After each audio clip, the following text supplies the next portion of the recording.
ऊस खरेदीच्या दरामध्ये 25 रुपयांची वाढ करण्यात आली आहे। केंद्रीय मंत्रिमंडळाने हा निर्णय घेतलेला आहे। ऊसाच्या खरेदीच्या दरामध्ये 25 रुपयांनी वाढ करण्याचा हा केंद्राने निर्णय घेतलाय। ऊसाच्या एफआरपी मध्ये 8% वाढ केली जाणार आहे आणि 1 ऑक्टोबर 2024 पासून हा नवा निर्णय लागू होणार असल्याचं कळतंय। साखरेच्या उत्पादनामध्ये काहीशी घट झालेली आहे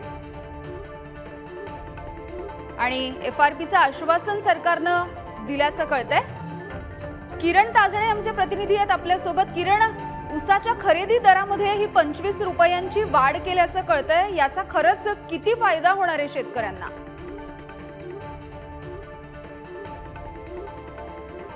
यामिनी खरं म्हणजे बघितलं तर महाराष्ट्र हा साखरेच्या उत्पादनामध्ये अग्रेसर असलेलं राज्य आहे आणि याच सगळ्या पार्श्वभूमीवर केंद्राने जो निर्णय घेतलाय तो ऊस उत्पादक शेतकऱ्यांसह जे कारखानदार आहेत त्यांच्या दृष्टीने अतिशय महत्त्वाचा मानला जातोय। आतापर्यंत ऊसाला जी एफआरपी होती ती साधारणपणे 315 पर्यंत होती आणि आता त्यामध्ये 8% वाढ करण्यात आलेली आहे। त्यामुळे एकूणच 340 रुपये प्रति क्विंटल एफआरपी हा आता ऊस उत्पादक शेतकऱ्यांना मिळणार आहे। त्यामुळे एकूणच मोठा दिलासा हा महाराष्ट्रातील आणि देशातील ऊस उत्पादक शेतकऱ्यांना मिळणार आहे।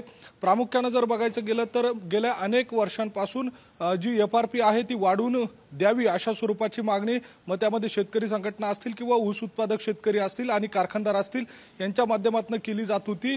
त्याबाबत कुठेही निर्णय होताना दिसत नव्हता। मात्र पंतप्रधान नरेंद्र मोदी यांच्या अध्यक्षतेखाली जी बैठक पार पडली त्यामध्ये याला मंजुरी देण्यात आलेली आहे। याची अंमलबजावणी ही 1 ऑक्टोबर 2024 पासून होणार आहे। त्यामुळे सध्या तरी आश्वासन जे दिलंय त्यामध्ये मोठा दिलासा हा ऊस उत्पादक शेतकऱ्यांना मिळेल असं दिसतंय। मात्र त्याची अंमलबजावणी केल्यानंतर प्रत्यक्षात शेतकऱ्याच्या हाती किती पैसे भेटतात हे बघणं महत्त्वाचं असणार आहे। धन्यवाद किरण या सगळ्या अपडेटसाठी।